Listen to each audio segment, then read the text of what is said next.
요한복음 11장 25절에서 26절 말씀 중심으로 부활이요 생명이신 예수님을 믿느냐라는 제목의 말씀으로 하나님 말씀 나누도록 하겠습니다.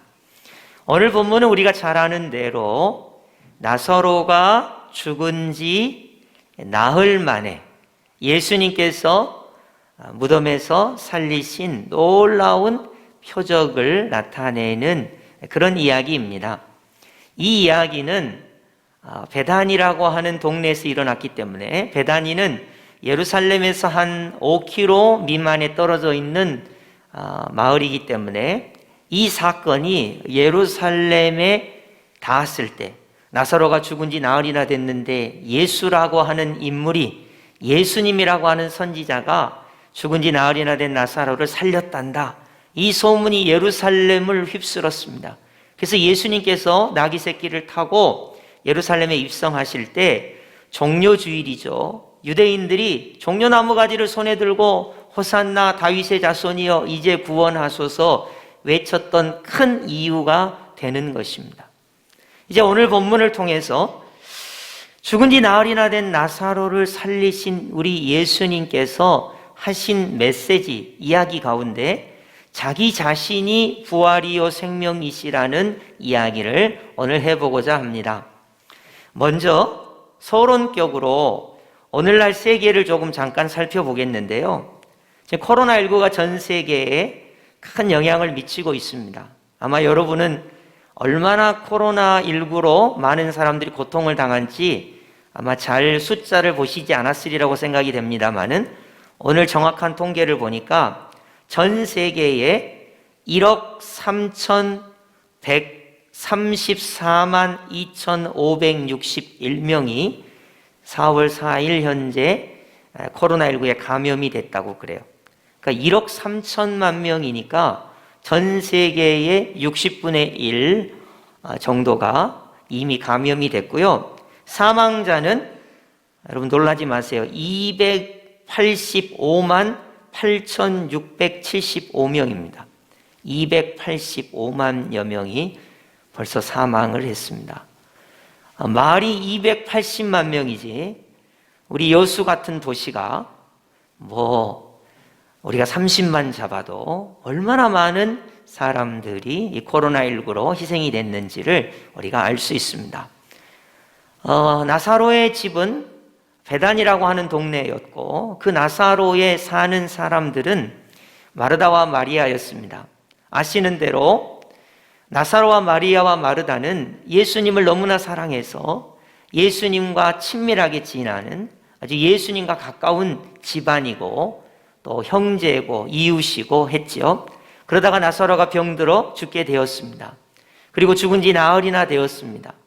마리아와 마르다는 그 죽음 앞에 하염없이 눈물을 흐르고 있습니다. 그럴 수밖에 없죠.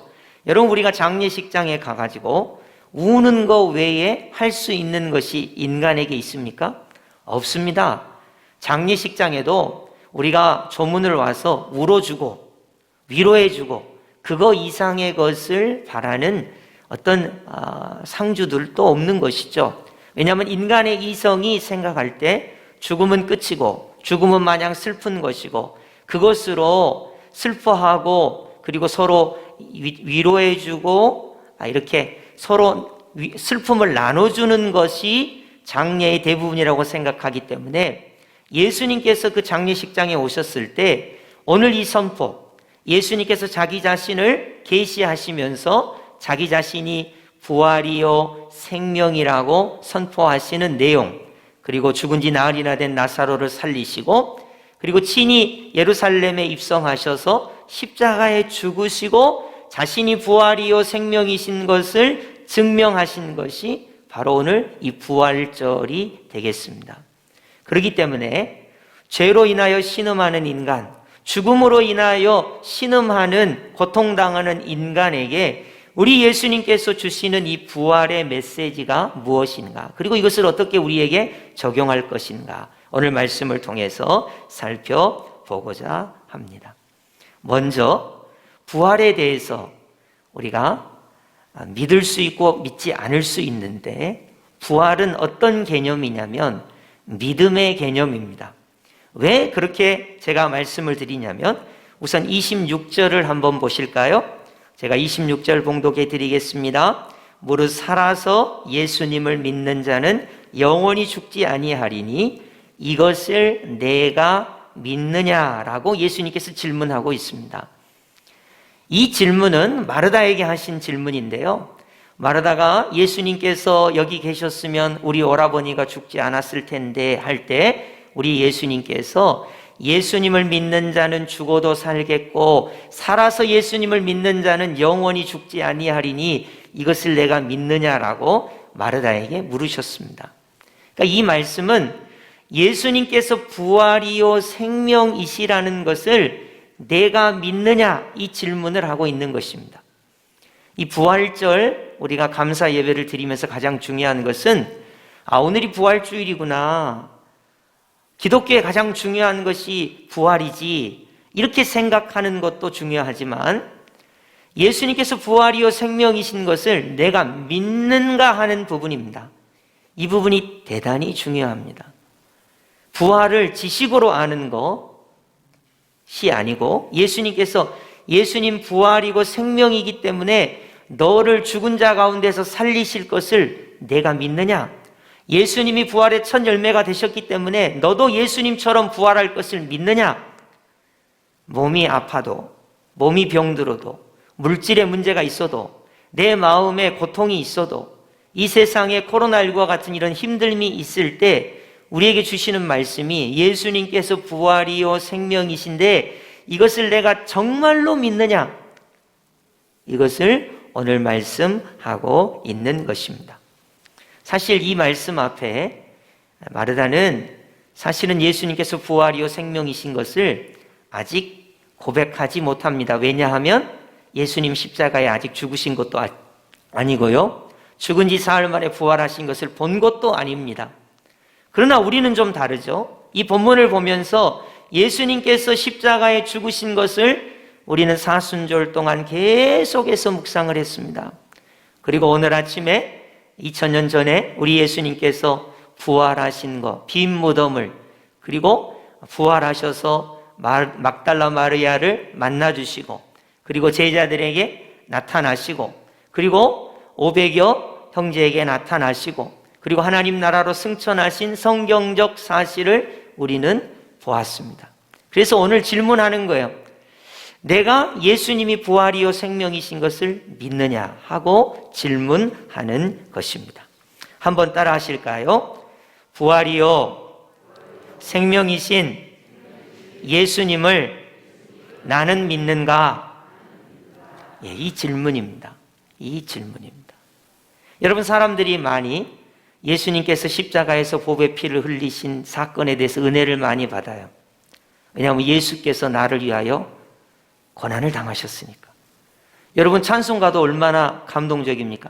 예수 나를 위하여 십자가를 질 때, 여기 나를 집어넣잖아요.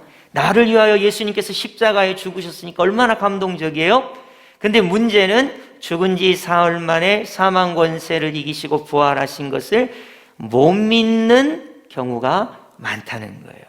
대부분의 사람들이 부활이신 예수님을 잘 믿지 못하는 경우가 많습니다.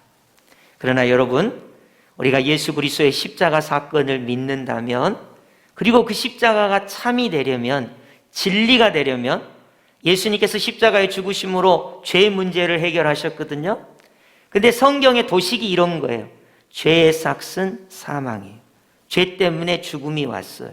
그럼 우리 예수님께서 십자가에서 죄 문제를 해결하셨다면 당연히 죄의 삭시, 죄의 열매가 죽음이라면 죽음의 문제도 해결하셔야만 하는 거예요. 그것이 바로 부활인 것입니다. 그렇기 때문에 십자가 없이 부활이 없으며 부활이 참이 아니면서 십자가 사건이 있을 수 없는 것이에요. 그래서 오늘 본문에 예수께서 이르시되 나는 부활이요 생명이니 라는 이 말씀이 내게 믿어지는 것이 그리스도인의 신앙의 참 모습이라는 것을 꼭 기억하시고요. 특별히 오늘 이 아침에 우리가 부활 신앙에 대해서 깊이 생각하는 시간이 되기를 바랍니다. 만약 내가 몸이 병들었는데 내게 소망이 있다면 무엇이 소망일까? 여러분 깊이 생각해 보십시오. 내게 돈이 하나도 없는데, 고난이 있는데, 힘든데, 정말로 어려운 일이 있는데 내게 정말로 소망이 되는 것이 무엇일까? 깊이 생각해 보시기 바랍니다. 그것이 바로 예수님께서 부활이요 생명이시라는 메시지가 되는 것입니다. 사실 마리아와 마르다는 사랑하는 오라버니가 돌아가셨습니다. 너무나 슬프고 힘듭니다. 이때 예수님께서 주시는 말씀이 예수님 자신이 부활이요 생명이라는 것이에요. 그리고 성경은 계속해서 이야기합니다. 예수님께서 부활의 첫 열매가 되셨다는 것입니다. 한번 따라하겠습니다. 예수님께서 부활의 첫 열매가 되셨습니다. 이 말씀이 중요한 것은요, 여러분 우리가 뭔가를 심잖아요. 그럼 그게 싹이 나고 이제 커서 열매를 맺죠. 그러면 거기에서부터 또 다른 열매가 나오는 거예요. 그러니까 우리 예수님께서 부활의 첫 열매가 되셨기 때문에 우리로 부활에 동참하게 하신다는 것입니다. 그래서 오늘 말씀을 우리가 꼭 기억하시면서 예수님은 부활이요 생명이 되셔서 우리에게 부활의 첫 열매가 되시고 우리로 부활에 동참하게 하셨다. 이것이 고백이 되기를 바랍니다. 자, 그러면 시간 관계상 많은 것을 이야기할 수는 없고 오늘 본문 26절을 다시 화면에 보시면 여러분에게 몇 가지 부활에 대해서 참고할 사항, 알아야 할 사항을 말씀드리고자 합니다. 우리 26절 합독해 볼까요? 시작. 무릇 살아서 나를 믿는 자는 영원히 죽지 아니하리니 이것을 내가 믿느냐. 아멘. 잘 보셔요. 자, 살아서 예수님을 믿는 자는 어떻게 죽지 않아요? 영원히 죽지 않아요. 그럼 질문해 봅시다. 마르다가 예수님을 살아서 믿었어요. 근데 마리아가 지금까지 살아있나요? 죽었나요? 죽었어요. 자, 나사로도 예수님께서 살려주셨어요. 근데 나사로가 지금까지 살아있어요? 죽었어요? 죽었어요. 그러면 역사 이래 예수님을 믿는 사람이 많아요. 수없이 예수님을 믿었어요. 자, 영원히 죽지 않는다 그랬는데 다 돌아가셨나요? 살아있나요? 다 돌아가셨죠? 그래서 많은 사람들이 여기서 좀 혼돈이 와요. 예수님을 믿는 자는 영원히 죽지 않는다 그랬는데 영원히 죽지 않은 사람은 이 세상에 한 사람도 없는 거예요. 여러분, 영원히 죽지 않는다는 말이 영생이라는 말인데 영생이란 말이 성경의 처음이 시작이 어디서부터 오냐면 요한복음 3장에서부터 옵니다. 여러분 성경을 한번 찾아볼까요? 요한복음 3장. 자, 요한복음 3장 15절, 16절. 성경의 요절이 요한복음 3장 16절이죠. 요한복음 3장 15절, 16절 우리 합독하겠습니다. 시작. 이는 그를 믿는 자마다 영생을 얻게 하려 하심이니라. 하나님이 세상을 이처럼 사랑하사 독생자를 주셨으니 이는 그를 믿는 자마다 멸망하지 않고 영생을 얻게 하려 하심이라. 아멘. 15절에도 영생, 16절에도 영생이에요. 죽지 않고 영원히 사는 게 영생이에요. 그러면 예수님을 믿는 사람이 죽지 않고 영원히 살아야 해요. 근데 이 세상에 어느 누구도 죽지 않고 영원히 사는 사람이 없어요. 그럼 도대체 이 영생이라는 말이 의미가 뭐냐? 제가 무슨 말을 하려고 하냐면 2000년 기독교 역사에 이 구절 때문에 육체의 영생이라는 그런 묘한 잘못된 그런 생각이 나타났어요. 예수님을 믿으면 영원히 죽지 않는다 그랬으니까 육체가 영생한다, 이런 이단적 생각들이 나타났어요. 여러분, 과연 사람의 육체가 영생할 수 있을까요? 어떻게 생각하세요? 그러니까 이 구절을 그냥 쑥 읽으면 죽지 않고 영원히 산다, 영생이다, 이렇게 이야기를 하는 거예요. 신천지의 이만희 같은 경우도 신일합일 육체 영생 이런 식으로 이야기를 하고요. 신영옥 같은 그런 이단도 육체 영생을 이야기를 해요. 그러니까 인간의 육체가 영원히 산다, 이게 아니라는 거예요. 여러분, 창세기에 가면 선악을 알게 하는 나무의 열매를 먹으면 반드시 어떻게 되죠? 죽어요. 죽어. 반드시 죽으리라. 근데 여러분이 성경을 잘 보세요. 자, 선악과 나무 열매를 따먹었어요? 아담과 하와가 바로 꽥 하고 죽었습니까? 시퍼렇게 살아 있었습니까?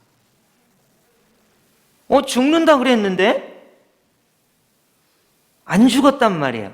그럼 성경이 말하는 가장 기본적인 원리의 죽음이라는 게 뭐냐면, 하나님의 말씀을 어겨서 하나님과의 관계가 단절되는 것을 죽음이라고 이야기하는 거예요.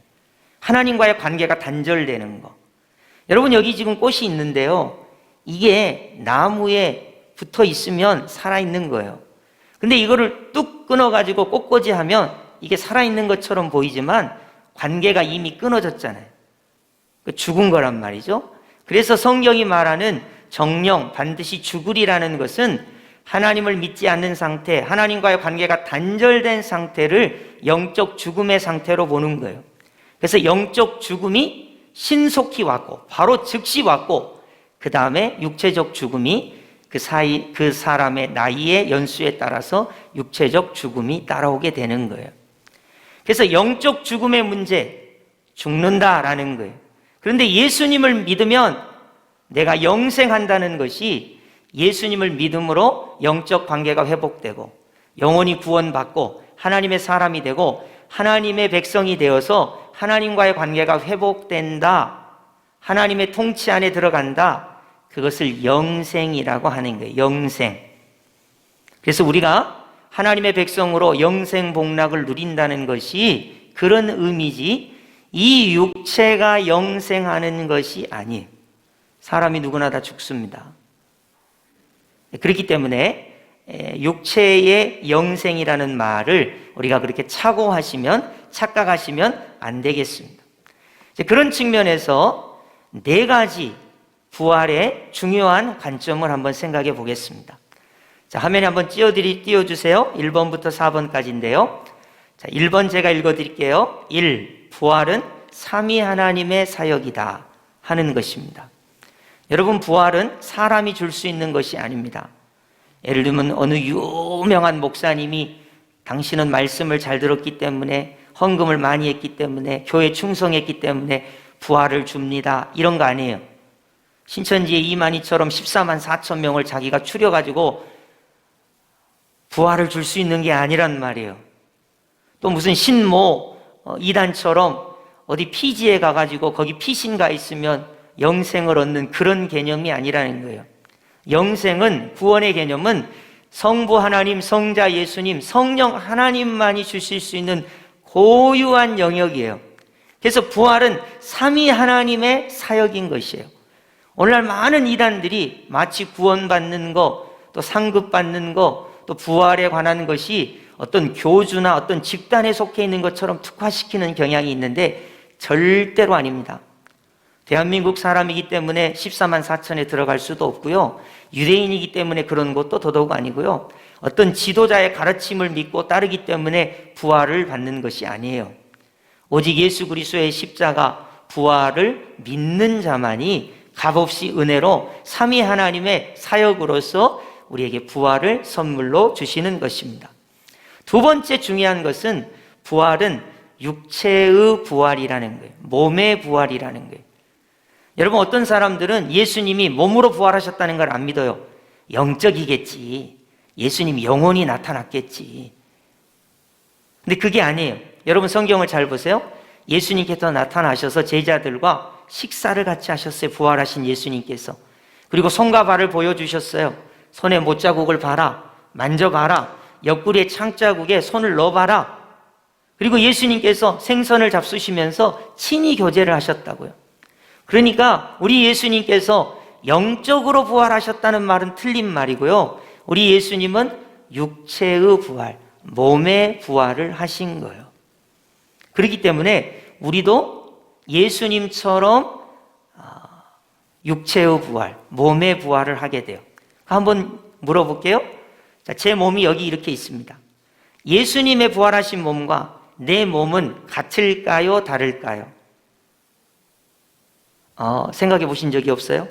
자, 예수님께서 부활하신 몸과 지금 제 몸, 이렇게 딱딱 때리면 아야 늙어가지고 주름이 지고, 또 뭐 기운이 없으면 피곤해서 자야 되고, 몸에 질병이 있어도 어떻게 할 수 없고, 이 몸과 예수님의 부활하신 몸이 같을까요? 틀릴까요?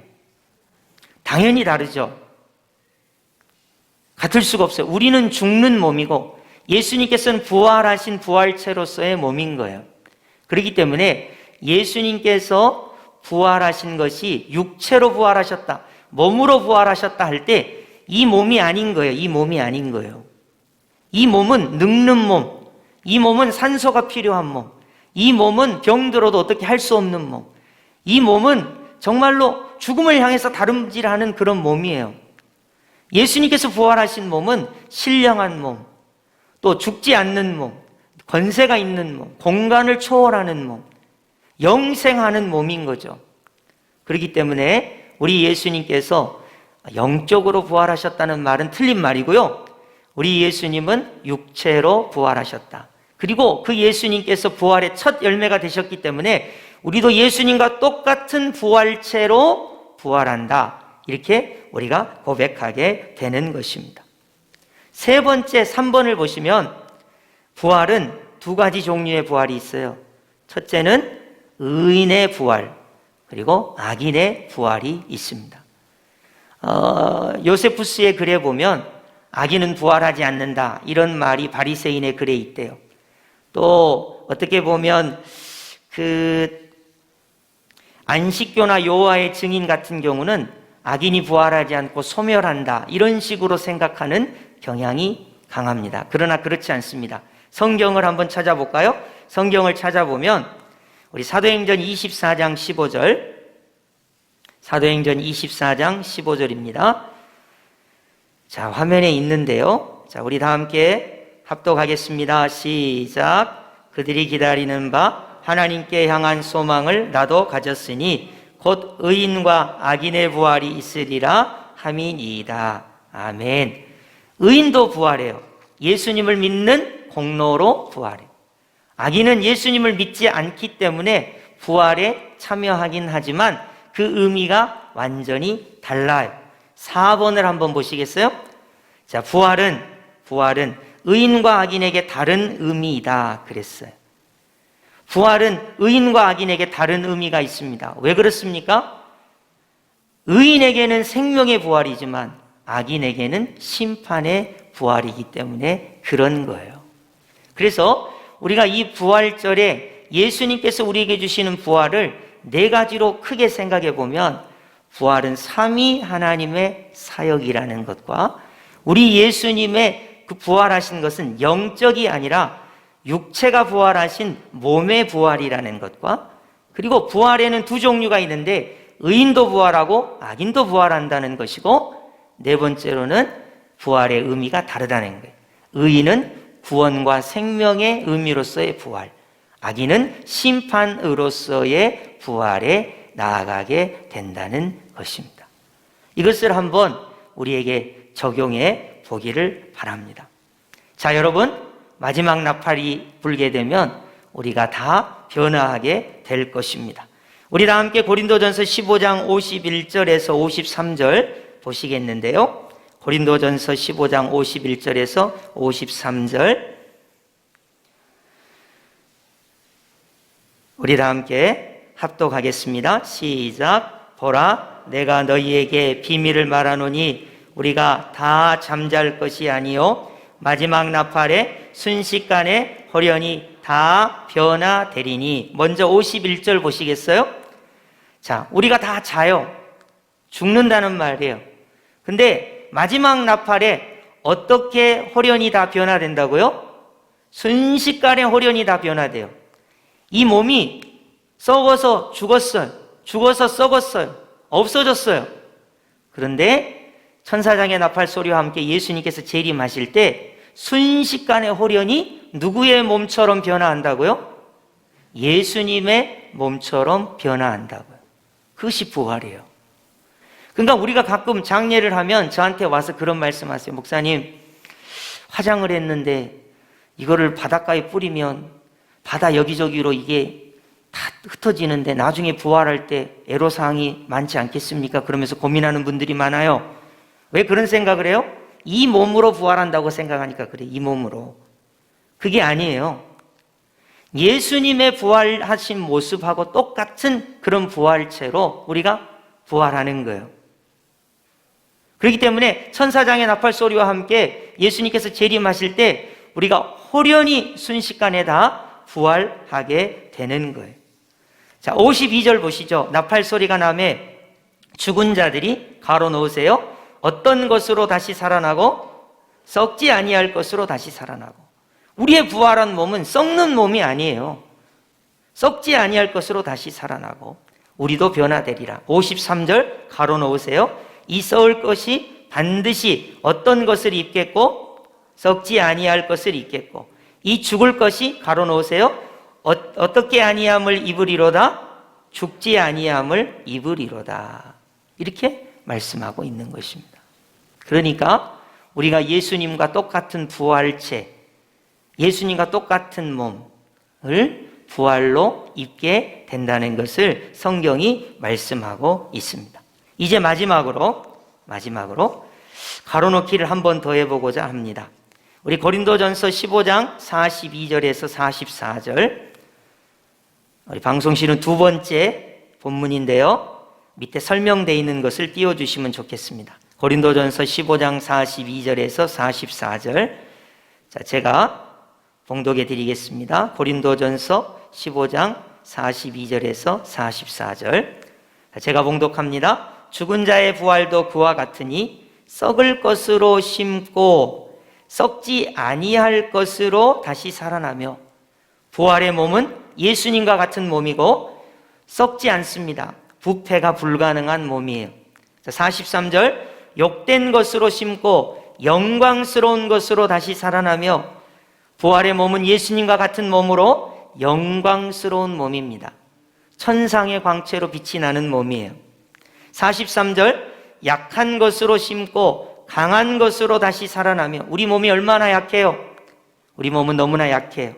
그러나 예수님의 부활의 몸은 강하고 능력이 충만한 몸입니다.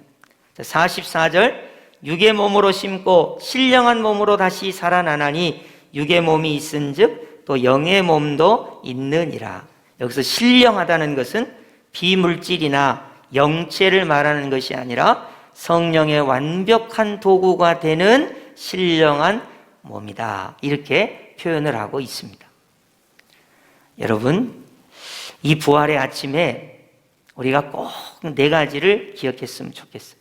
예수님은 부활이요 생명이 되신다는 것. 이것을 내가 믿습니다.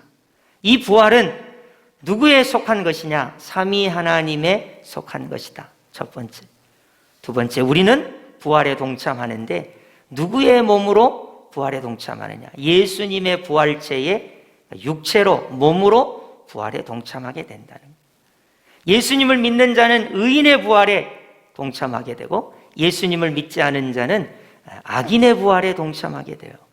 의인의 부활은 그 자체가 구원이요 생명이고, 악인의 부활은 심판이라는 것을 우리에게 이 부활에 말씀하고 있는 것입니다.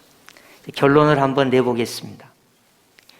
여러분, 우리가 삶에 어떻게 예수님의 부활을 적용해 볼 수 있을까요? 우리가 이제 찬송을 곧 부를 텐데요. 찬송이 이런 찬송입니다. 사셨네 사셨네 예수 다시 사셨네. 이 찬송을 우리가 불러요. 근데 우리의 삶은 코로나19가 있어요. 어떻게 하라고요? 부활 신앙으로 내가 몸이 다시 사는 것과 영원히 사는 것을 믿습니다 하고 예수 부활을 고백하라고요. 그리고 그 부활이 신앙이 되는 거예요. 그것이 믿음이 되는 거예요. 나도 예수님과 함께 부활에 동참하고 영생복락을 누리는 이 믿음을 가지고 그 코로나19를 인내하고 극복해야 돼요. 여러분, 우리가 몸이 병들었죠? 어떻게 해야 됩니까? 울고 슬퍼하고 낙담하고 좌절하고 끝났다고 해야 됩니까? 아니에요. 여기에 부활신앙이 필요한 거예요. 우리 예수님께서 사망 권세를 이기시고 모든 것으로부터 우리를 구원해 주시기 위하여 부활하셨어요. 그리고 우리에게 부활의 소망을 주신 거예요. 여러분, 돈이 조금 없는 거, 공부 좀 못한 거, 어려운 거, 힘든 거, 몸이 아픈 거, 이런 것이 죄의 모든 열매예요. 십자가를 통하여 죄를 멸하시고 사망 권세를 이기시고 부활하신 예수님께서 십자가 신앙과 부활 신앙으로 이 모든 것 안에서 고백하기를 원하는 것이 사셨네 사셨네 예수 다시 사셨네 하고 나도 다시 사는 것을 믿고 그 부활의 신앙으로 삶을 향해서 나아가는 것입니다. 이것이 그리스도인입니다. 여러분, 세상 사람과 우리가 밥 세 끼 똑같이 먹고 물 마시고 집에서 살고 차 타고 직장 다니고 한다고 해서 똑같은 것 같지만 신앙이 달라요. 부활 신앙으로 사는 것입니다. 여러분, 진정한 그리스도인은 어렵고 힘들 때 부활 신앙으로 사는 것입니다. 부활이요 생명이신 예수님께서 우리에게 부활 신앙을 요구하고 있습니다. 부활이요 생명이신 예수님을 내가 믿느냐? 내가 믿느냐? 내가 믿느냐? 여러분, 우리는 때때로 우리에게 이 질문을 해야 돼요. 부활이요 생명이신 예수님을 나는 믿습니다. 예수님께서 부활의 첫 열매가 되신 것처럼 나도 부활할 것을 믿습니다. 영원히 살 것을 믿습니다. 이 고백으로 우리가 신앙의 삶을 살아야 하는 것입니다.